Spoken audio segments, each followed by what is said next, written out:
প্ৰথমতে আপোনালোককো ধন্যবাদ জনাইছোঁ আৰু আপোনালোকৰ সকলোকে মোৰ আন্তৰিক আশীৰ্বাদ থাকিল। মই ভাবোঁ মই সকলোতকৈ বয়সত ডাঙৰ, গতিকে আশীৰ্বাদ দিয়াৰ অধিকাৰ মোৰ আছে। সকলোকে আশীৰ্বাদ দিছোঁ। তোমালোক ডেকা যুৱক আৰু তোমালোকক দেখিলে এনেকুৱা লাগে যেন সঁচাই অসমখন ভালৰ ফালে গৈ আছে। ডাঙৰ কথা হৈছে কি, মানুহে অসমত এটা কথা হয় যে সাধাৰণতে মানুহ মৰাৰ পিছতহে মানুহক মানে শলাগে আৰু মৰাৰ আগতে মানুহক মানে দোষবিলাকেই খুচৰি থাকে। বেছি ক্ষেত্ৰত সকলো ক্ষেত্ৰত নহ'ব পাৰে, কিন্তু এই ক্ষেত্ৰত NBTVয়ে যে এইটো এটা মহান কাম এটা কৰিছে যে কিছু মানুহক বুটলি আনি পেলাই তেওঁলোকে স্বীকৃতি দিবলৈ আগবাঢ়ি আহিছে। এই স্বীকৃতি পোৱাটোৱে সকলোতকৈ ডাঙৰ কথা।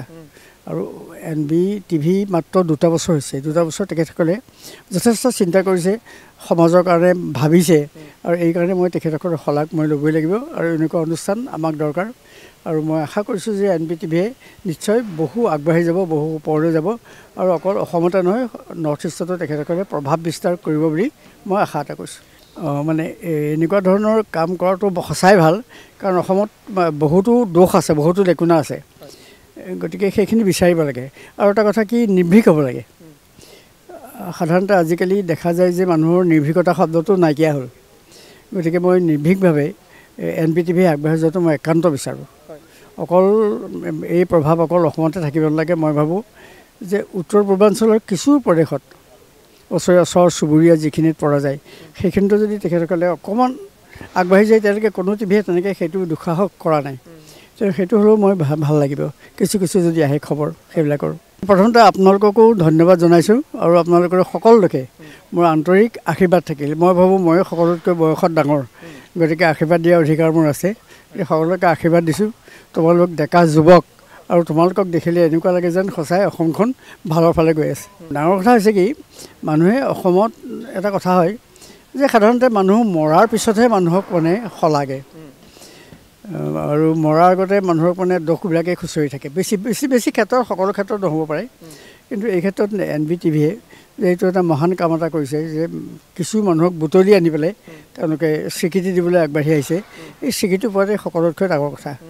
আৰু NBTV মাত্ৰ 2 বছৰ হৈছে। 2 বছৰ তেখেতসকলে যথেষ্ট চিন্তা কৰিছে, সমাজৰ কাৰণে ভাবিছে, আৰু এই কাৰণে মই তেখেতসকলৰ শলাগ মই ল'বই লাগিব। আৰু এনেকুৱা অনুষ্ঠান আমাক দৰকাৰ।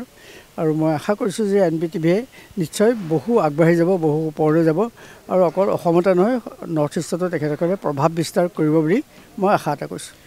মানে এনেকুৱা ধৰণৰ কাম কৰাটো সঁচাই ভাল, কাৰণ অসমত বহুতো দোষ আছে, বহুতো লেকুনা আছে, গতিকে সেইখিনি বিচাৰিব লাগে। আৰু এটা কথা কি, নিৰ্ভীক হ'ব লাগে। সাধাৰণতে আজিকালি দেখা যায় যে মানুহৰ নিৰ্ভীকতা শব্দটো নাইকিয়া হ'ল, গতিকে মই নিৰ্ভীকভাৱে NBTVয়ে আগবাঢ়ি যোৱাটো মই একান্ত বিচাৰোঁ। অকল এই প্ৰভাৱ অকল অসমতে থাকিব নালাগে। মই ভাবোঁ যে উত্তৰ পূৰ্বাঞ্চলৰ কিছু প্ৰদেশত ওচৰ চুবুৰীয়া যিখিনিত পৰা যায়, সেইখিনিতো যদি তেখেতসকলে অকণমান আগবাঢ়ি যায়, তেওঁলোকে কোনো টিভিয়ে তেনেকৈ সেইটো দুঃসাহস কৰা নাই। সেইটো হ'লেও মই ভাল লাগিব, কিছু যদি আহে খবৰ সেইবিলাকৰ।